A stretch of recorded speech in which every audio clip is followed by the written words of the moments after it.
La Fédération Citoyen et Justice a décidé d'organiser dans le cadre de sa commission nationale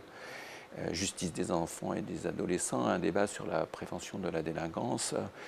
qui a aussi abordé bien évidemment la prévention de la récidive. On a invité un ensemble d'acteurs représentant des pouvoirs publics, collectivités territoriales, États, mais aussi des acteurs associatifs, des magistrats, des jeunes qui ont vécu des parcours compliqués qui ont été mis et qui ont été pris en charge et accompagnés par notamment la sauvegarde du Val d'Oise. On peut constater au cours de ces 2 journées 2 choses importantes notamment qui ont bien été décrites par le directeur général de l'Audace, la montée de l'autonomie des individus, l'individualisme a pris le pas sur les liens d'interdépendance qui existaient précédemment et que c'est préjudiciable aujourd'hui à la cohésion sociale mais à la cohésion de notre République et que cette tendance, il faudrait aujourd'hui sûrement l'inverser en créant des liens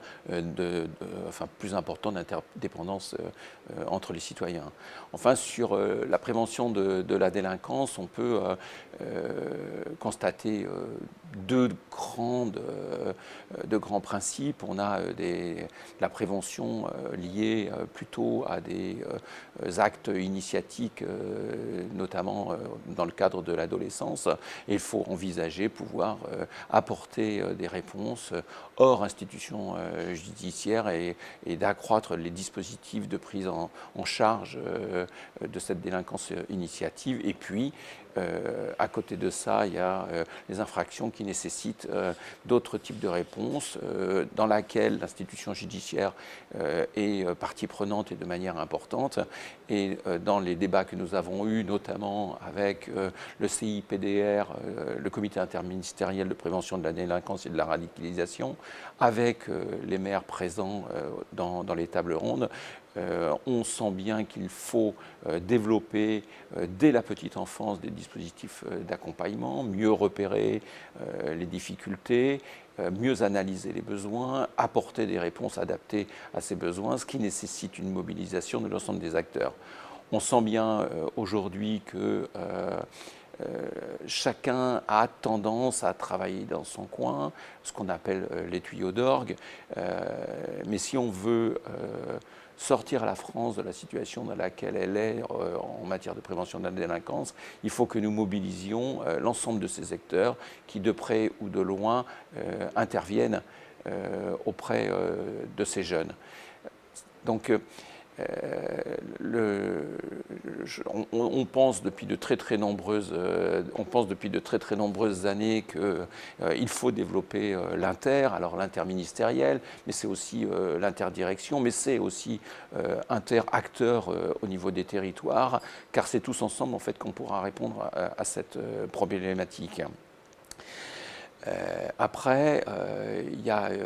une question importante à laquelle il nous faudra répondre, c'est l'opinion publique et la bataille de l'opinion publique. Aujourd'hui, l'opinion publique n'est pas forcément favorable au dispositif d'accompagnement.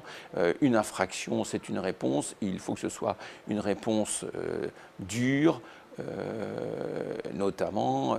on va privilégier l'enfermement dans le cadre de CEF ou la détention, et on va promouvoir plutôt ce type de réponse. Or, ce sont des échecs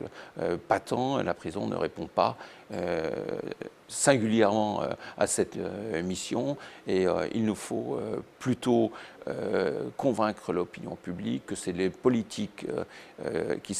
sont axées sur l'accompagnement qui sont à privilégier. Même si elles apparaissent être plus coûteuses, elles sont à moyen et long terme beaucoup moins coûteuses que la prison qui coûte quand même au budget de l'État une fortune.